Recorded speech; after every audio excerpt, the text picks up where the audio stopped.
नमस्कार दोस्तों, स्वागत है हमारे चैनल कुसुम सुविचार में। जीवन में कभी भी दो काम नहीं करने चाहिए। पहले किसी भी काम को करने के लिए सही वक्त का इंतज़ार और दूसरा बुरे वक्त में बैठकर रोना, क्योंकि दोनों चीज़ें ही यह दिखाई देती है कि आपकी लाइफ में आप कितना कमज़ोर हो और इन दोनों की वजह से आप ज़िंदगी में कभी कामयाब नहीं हो पाते। जब आपकी कामयाबी के पीछे भागते हो तो मुश्किलें और दिक्कतें आपके पीछे भागती है। आपने कभी पानी को देखा है?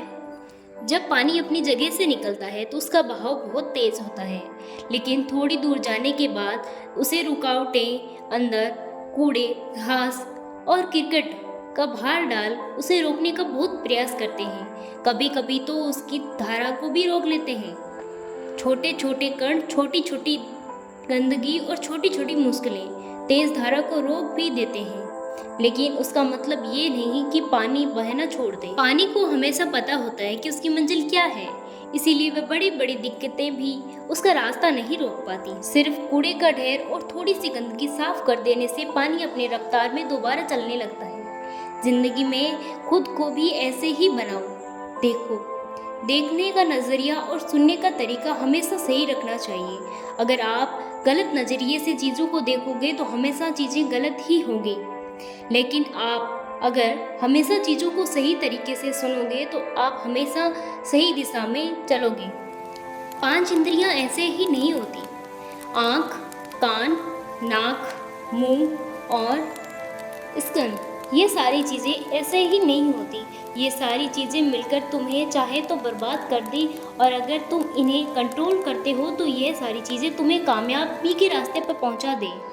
कभी तुमने गौर किया है कि तुम जिंदगी में फिसलते भी इन्हीं की वजह से हो, और जो कामयाब होते हैं वह कामयाबी भी इसी की वजह से होती है। हम जैसा देखते हैं वैसा हमारा दिमाग में ख्याल आता है, और जैसी चीज़ें हम करने लगते हैं, हम जैसा खाते हैं वैसा ही हमारा व्यवहार बनता है, और हम जैसे सुनते हैं उस चीज़ों को सुनकर वैसा ही हम प्रतिक्रिया देने लगते हैं, और जो चीज़ हम फील करते हैं अपनी स्किन के थ्रू वैसा ही हमारी बॉडी रिएक्ट करने लगती है। इसीलिए इन 5 सेक्स ऑर्गन्स को कंट्रोल में रखना सीखो। जब तुम अब इनको कंट्रोल रखोगे तो तुम्हें सही डायरेक्शन में ले जाएगी, और डायरेक्शन तुम्हारी ज़िंदगी बदल देगा। अगर तुम बहक गए तो बह जाओगे, अगर तुम संभल गए तो मंजिल तक पहुंच जाओगे। मन को बहकने से रोको और अपने आप को फालतू चीज़ों से चहकने से रोको। जिंदगी तो ऐसे ही बन जाएगी, बस तुम मंजिल को याद रखो और अपने आप को बुरे रास्तों में जाने से रोको। जीवन को बदलने के लिए ये छोटी सी शुरुआत ही काफ़ी है।